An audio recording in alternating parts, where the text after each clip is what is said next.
Renungkan firman-Mu siang dan malam, ku pegang perintah-Mu dan ku lakukan.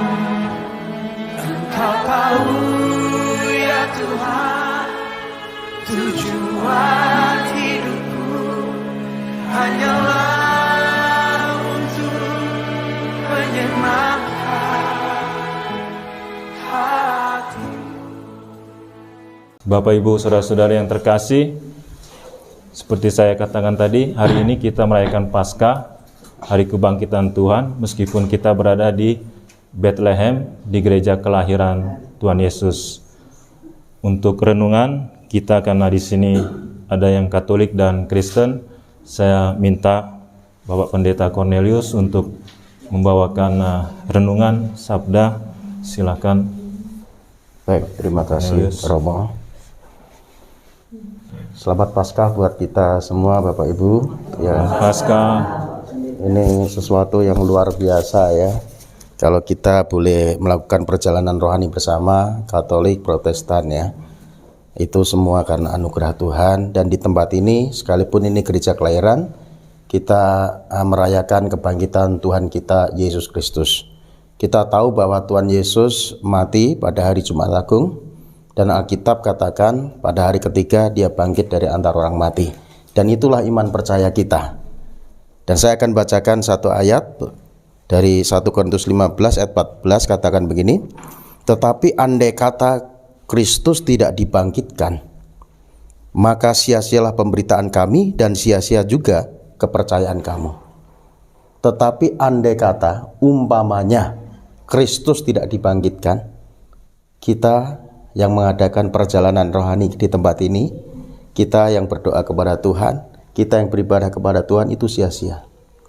Andai kata Kristus tidak dibangkitkan. Tetapi yang benar adalah Kristus sudah dibangkitkan. Bukan tidak dibangkitkan, sudah dibangkitkan. Sehingga kita ini bukan orang yang sia-sia. Kita ini adalah orang yang memiliki pengharapan yang luar biasa di dalam Tuhan kita Yesus Kristus. Jadi perjalanan rohani ini harus kita nikmati dengan penuh sukacita. Benar nggak Pak Ibu ya? Nggak ada yang bersedih ya? Sekalipun visanya hilang, tetap bersukacita ya. Jangan bersedih ya, pasti akan tetap menikmati perjalanan yang begitu sukacita. Karena kita adalah orang-orang yang memiliki pengharapan di dalam Yesus Kristus Tuhan. Jadi kita sebagai orang yang percaya kepada Tuhan Yesus, kita harus memaknai akan kebangkitan Tuhan kita Yesus Kristus. Jadi makna kebangkitan Tuhan Yesus yang pertama adalah kebangkitannya memberikan kita pengampunan dosa, kematian dan kebangkitannya. Amin saudara. Amin. Jadi setelah manusia jatuh dalam dosa, maka upah dosa adalah maut. Ya, manusia diciptakan serupa segambar dengan Tuhan. Dan manusia ditempatkan di Taman Eden. Namun suatu kali iblis, dia datang menggodai manusia melalui ular, dan iblis ini bercakap-cakap dengan Hawa. Dari percakapan itulah iblis memutarbalikkan fakta, dan akhirnya Hawa diperdaya. Dan Hawa melihat buah itu sedap kelihatannya, enak untuk dimakan, lagi pula memberi pengertian. Dan akhirnya dipetik buah yang dilarang Tuhan untuk dimakan itu, dan manusia jatuh dalam dosa. Dan seperti apa yang dikatakan Tuhan, dinubuatkan Tuhan, bahwa pada saat engkau memakannya, maka engkau akan mati. Dan itu terjadi dalam kehidupan manusia. Kita tahu pada saat manusia diciptakan Tuhan, itu serupa segambar dengan Tuhan, ditempatkan di Taman Eden. Manusia itu telanjang. Benar nggak Bapak Ibu ya? Kejadian 2 ayat 25. Tapi mereka nggak malu walaupun telanjang. Namun setelah manusia jatuh dalam dosa, mereka tahu kalau mereka telanjang setelah jatuh dalam dosa, sehingga mereka tahu malu. Karena malu, maka manusia ingin menutupi kemaluannya.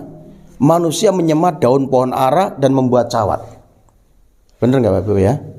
Membuat cawat, pakaian untuk menutupi kemaluannya. Bapak Ibu bisa bayangkan, kalau pakaian yang terbuat dari daun pohon ara, kira-kira tahan lama nggak? Bukan tahan lama lagi, gatal. itu artinya usaha manusia sia-sia. Usaha manusia untuk menutupi ketelanjangannya, kemaluannya itu sia-sia. Namun Allah tetap mengasihi manusia sekalipun manusia jatuh dalam dosa. Sehingga Allah menyembelih binatang dan membuat pakaian untuk manusia. Kalau pakaian dari kulit binatang kira-kira tahan lama enggak? Pasti tahan lama. Bahkan selamanya bisa dipakai. Artinya keselamatan itu datang dari Tuhan untuk manusia. Memang manusia makhluk religius. Sekalipun manusia jatuh dalam dosa, manusia diciptakan itu dari tiga unsur ya. Tubuh, jiwa, dan roh. Dan roh manusia ini masih ada kesadaran untuk mencari sang khalik. Namun manusia sudah terpisah dari Tuhan dengan kekuatannya sendiri.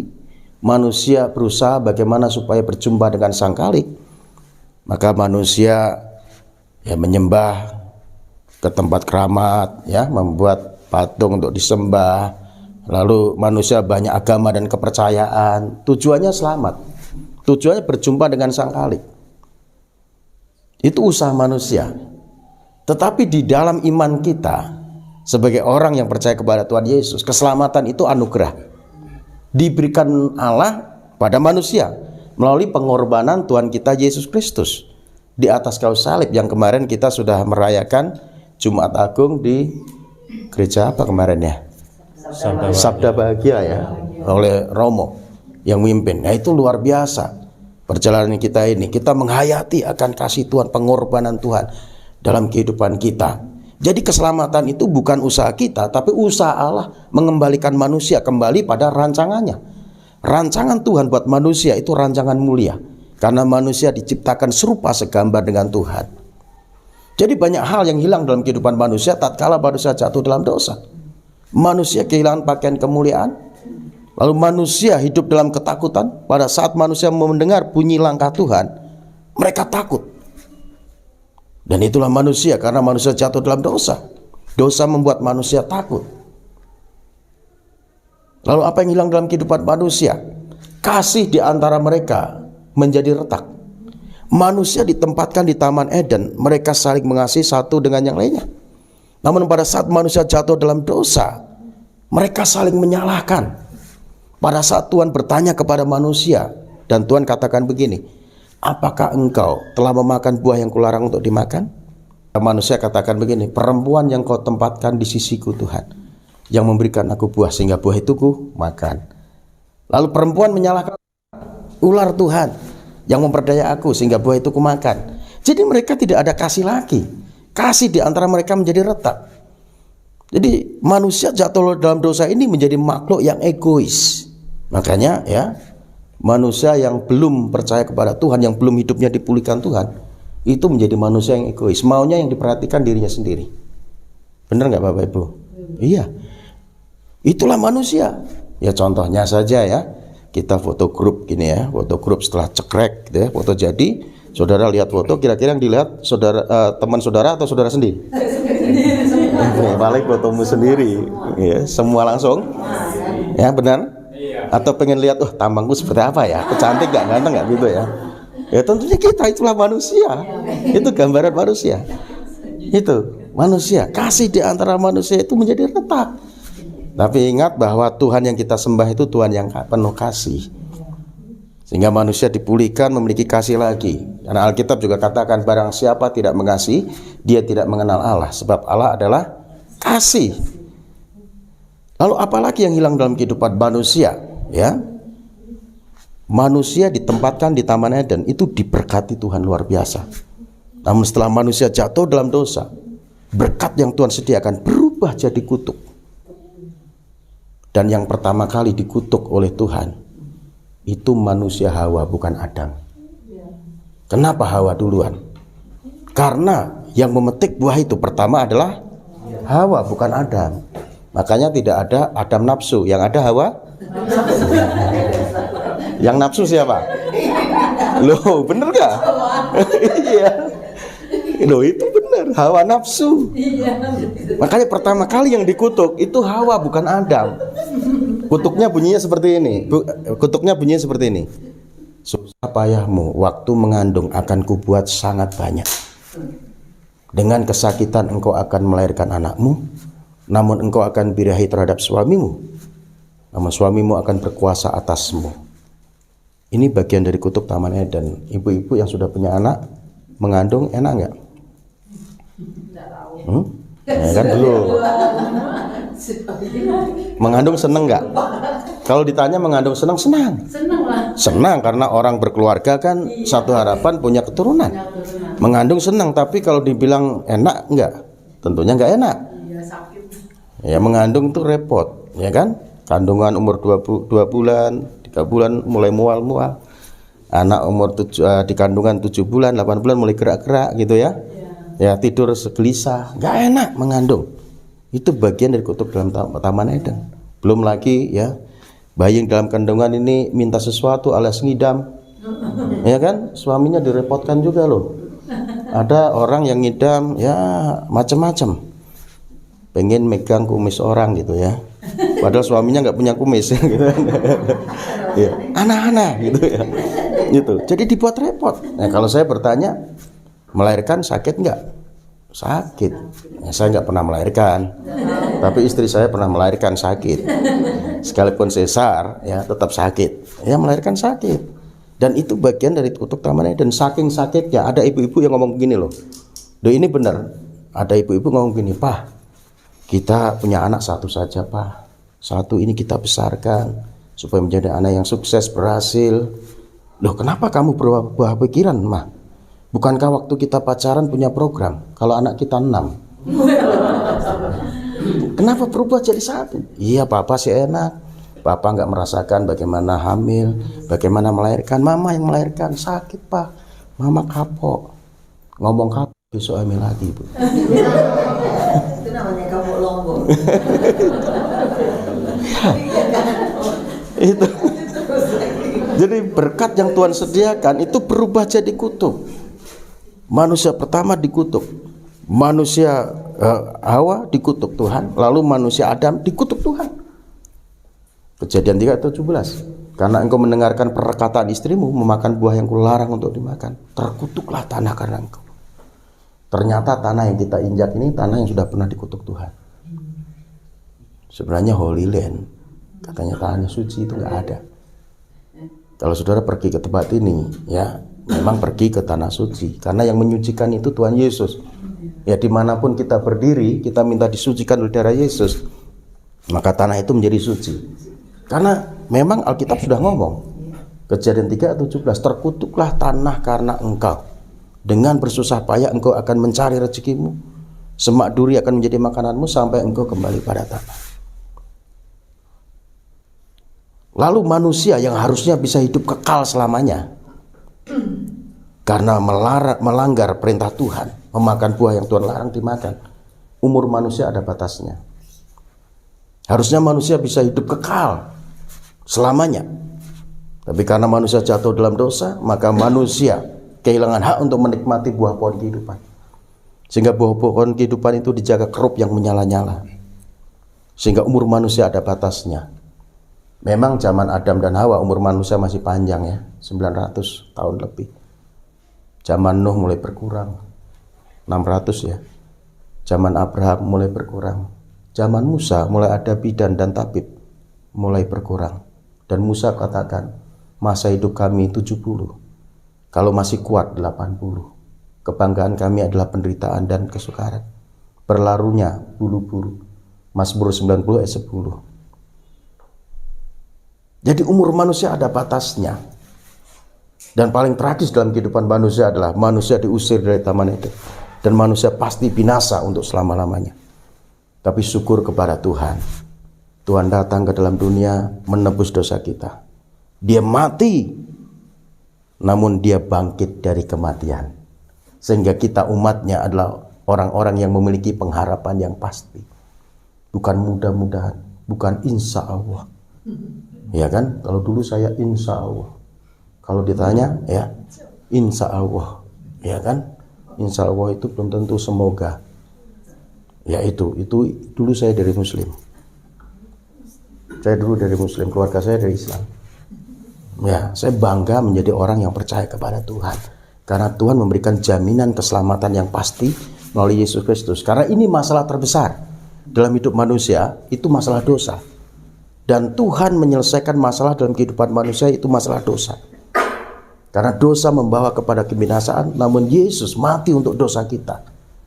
Dan dia mati, namun pada hari ketiga dia bangkit dari antara orang mati. Makanya kitab Injil yang dibacakan oleh Romo tadi katakan bahwa pada hari pertama minggu itu, hari pertama itu hari Minggu Pak. Kalau di Israel bukan hari Senin. Kalau di Indonesia Senin, ya kan? Ya, hari Sabtu Sabat, hari libur orang Israel. Makanya kan sepi kemarin ya. Ya, Minggu itu hari pertama.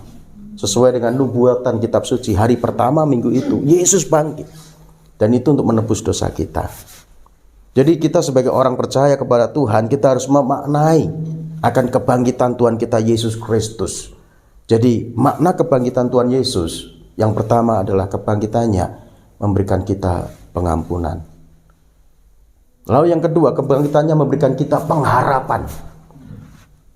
Jadi kita orang-orang percaya memiliki pengharapan yang pasti. Pada waktu Yesus mati, dari Yesus ditangkap di Taman Getsemani, dibawa ke rumah Imam Kayafas, diadili, lalu disalibkan, dia mati. Murid-murid Yesus tidak punya pengharapan. Murid Yesus ketakutan. Lalu mereka kembali pada profesi lama menjadi penjala ikan lagi. Sayang kemarin gereja itu ya Petrus yang ditanya Tuhan Yesus 3 kali, apakah engkau mengasihi aku, itu kita nggak masuk di situ. Simon Premesi, karena tutup memang sudah. Ya. Jadi murid Yesus waktu itu ya ketakutan, tidak ada pengharapan. Namun setelah kebangkitan Tuhan Yesus, mereka memiliki pengharapan yang luar biasa. Petrus ketakutan pada saat Yesus ditangkap, lalu digiring ke rumah Imam Kayafas. Ya, Petrus ikuti dari belakang. Murid yang lain kocar-kacir, semua pada lari tunggang langgang, pada pergi. Petrus mengikuti dari belakang sampai rumah Imam Kayafas. Ada hamba perempuan bertanya, dan hamba perempuan bertanya, engkau salah satu dari murid Yesus.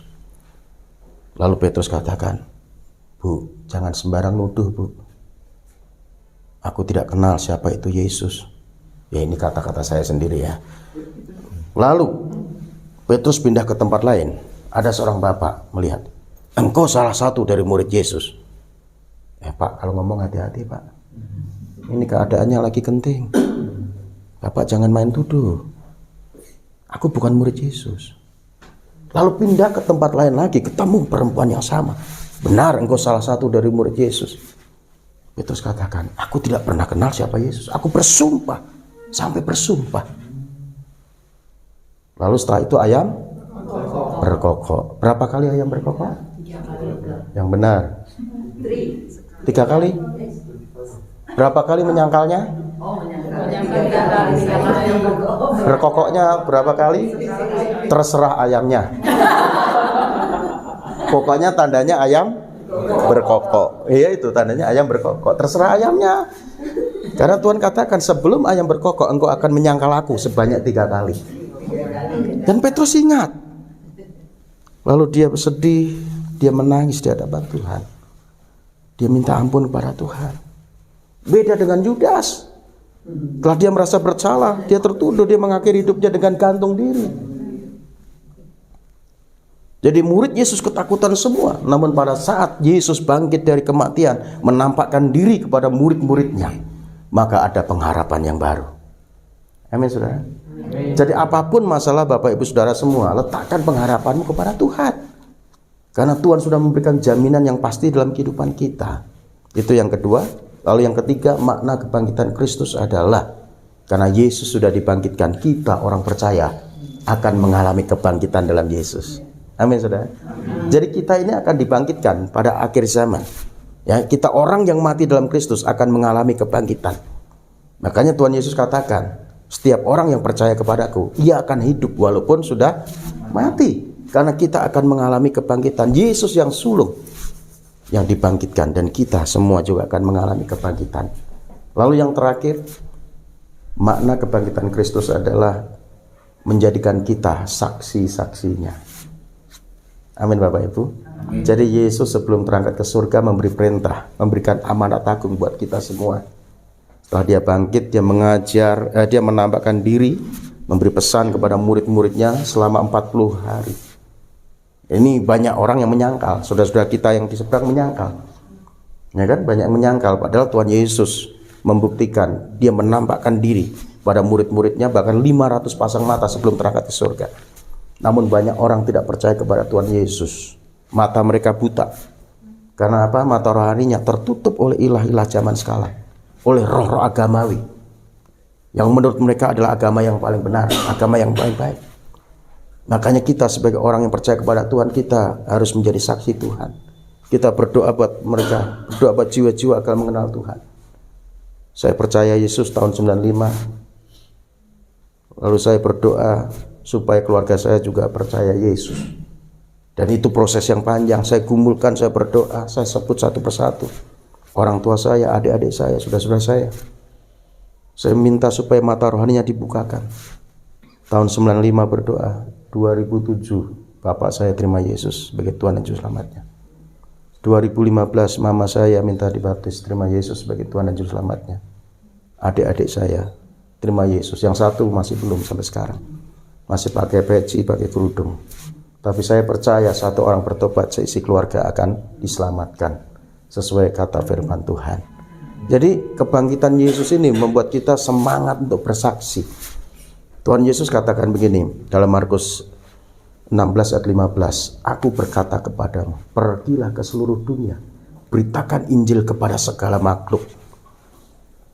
Ini perintah buat setiap orang percaya, bukan hanya buat saya sebagai pendeta, bukan hanya buat Romo sebagai pemimpin umat Katolik, tapi setiap kita orang yang percaya kepada Tuhan. Pergi ke seluruh dunia, beritakan Injil kepada segala makhluk. Karena kita semua adalah hamba Tuhan, profesi beda-beda. Jadi kalau kita mendengar kata hamba Tuhan, jangan berpikir hanya Romo, pastor, atau pendeta. Enggak, kita semua hamba Tuhan. Karena dalam dunia ini hanya dua hamba. Kalau tidak hamba Tuhan, pasti hamba yang lain. Ya kan? Jadi orang-orang yang sudah ditebus oleh darah Yesus itu hambanya Tuhan. Karena kita hamba Tuhan harus melayani majikan agung Tuhan kita Yesus Kristus. Artinya kita menjadi saksi Tuhan dimanapun Tuhan tempatkan. Enggak harus khotbah di belakang mimbar. Melalui hidup kita, kita bisa menjadi teladan, bisa menjadi saksi Tuhan, melihat Kristus dalam kehidupan kita. Itu yang Tuhan mau. Dan bila melalui kebangkitan Kristus ini kita boleh menghayati, memaknai akan kebangkitan Tuhan Yesus Kristus. Karena kita bukan orang yang tidak punya pengharapan. Kita bukan melakukan sesuatu yang sia-sia. Karena kita ini memiliki kepastian di dalam Yesus Kristus Tuhan. Andai kata Kristus tidak dibangkitkan, sia-sialah kepercayaan kamu dan sia-sialah pemberitaan kami. Andai kata Kristus tidak dibangkitkan. Namun yang sebenarnya adalah Kristus sudah dibangkitkan sehingga kita umatnya tidak sia-sia. Karena kita sudah percaya kepada Tuhan Yesus yang bangkit dari antara orang mati, kita harus memaknai kebangkitan Kristus dalam kehidupan kita. Yang pertama, kebangkitannya, kematian dan kebangkitannya memberikan pengampunan buat kita. Kematian dan kebangkitannya, yang kedua, memberikan kita pengharapan yang pasti. Lalu yang ketiga, kematian dan kebangkitannya membuat kita umatnya juga akan mengalami kebangkitan di dalam Yesus. Dan yang keempat, yang terakhir, kebangkitannya menjadikan kita saksi-saksi Tuhan. Dan bila sepulang dari tanah perjanjian ini, kita mau menjadi berkat bagi banyak orang, menjadi saksi bagi dunia ini, sehingga banyak jiwa boleh percaya kepada Tuhan kita Yesus Kristus dan diselamatkan oleh Tuhan. Tuhan Yesus memberkati kita semua. Amin. Amin.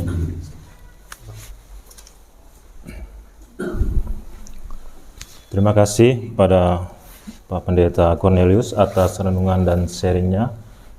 Dan semoga semakin meneguhkan iman kita. Dan pada hari ini kita merayakan Paskah dan merayakan kebangkitan Tuhan. Yang perlu kita ketahui, tidak ada kebangkitan tanpa salib, tanpa penderitaan. Sehingga kita pun juga hendaknya setia dalam salib-salib yang mesti kita pikul setiap hari. Mungkin tidak sebesar salib Tuhan Yesus, tapi hendaknya kita setia pada salib kita masing-masing. There is no resurrection without cross, without suffer, without death on the cross. So also we also called to be obedient with our calling, our vocation as a Christian, to take up our cross every day. Maybe it's not bigger than the cross of Jesus, but we should obedience with God every day. So, and after that we will live in eternal in happiness with Father in the heaven. Jadi sekarang tugas kita mempertahankan keselamatan, ya. Bukan lagi memperjuangkan, tapi mempertahankan. Kita sudah diselamatkan. Itulah anugerah yang kita terima melalui kematian dan kebangkitan Kristus. Begitu besar kasih Tuhan kepada kita. Semoga Tuhan berkati kita. Amin. Renungkan firman-Mu siang dan malam, ku pegang berita-Mu dan ku lakukan. Engkau tahu ya Tuhan, tujuan hidupku hanyalah